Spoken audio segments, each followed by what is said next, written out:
Assalamualaikum dan sahabat sejahtera. Terima kasih pengetua sudi meluangkan masa bersama saya. Saya Farisha Natasha, wakil daripada SMK Seri Samudra dari Manjung Perak. Hari ini saya dapat peluang untuk menemu ramah puan pengetua daripada SMK Seri Samudra. Boleh saya tahu tak apa perasaan pengetua bila dapat bawa Monster Superstar ni ke dalam kempen ni? I am super excited. To bring our Monster Superstar. Mereka adalah hero kita yang mesti kita angkat dan tonjolkan. They are among the best dan kita ada ramai superstar di Samudra. Saya harap mereka ini mewakili sekolah dan selepas ini kita akan lahirkan lebih ramai superstar-superstar seperti anak-anak juga.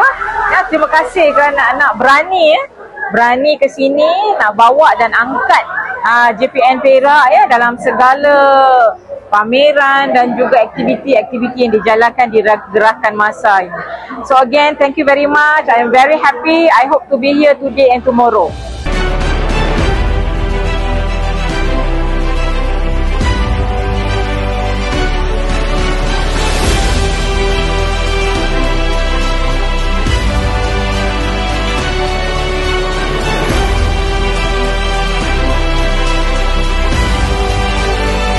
Assalamualaikum dan selamat sejahtera.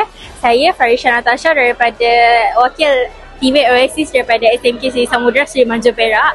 Hari ini kita akan temu bual Alia daripada SMK Jerai. Okey, boleh tak bagi ucapan untuk sempena Hari Guru ni kepada cikgu favourite? Sebab kita tahu nama cikgu dengan ucapan. Okay, hai, nama saya Nur Alia Najwa binti Muhammad Tamizi. Saya dari sekolah menengah kebangsaan Jelai. Ucapan saya nak bagi dekat Cikgu Razak, cikgu favourite kita orang.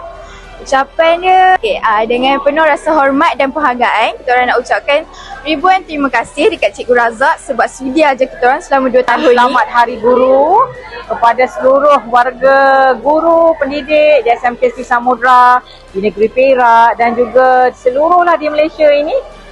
Selamat Hari Guru. Saya mengharapkan tuan-puan semua akan tinggi jiwa pendidik itu.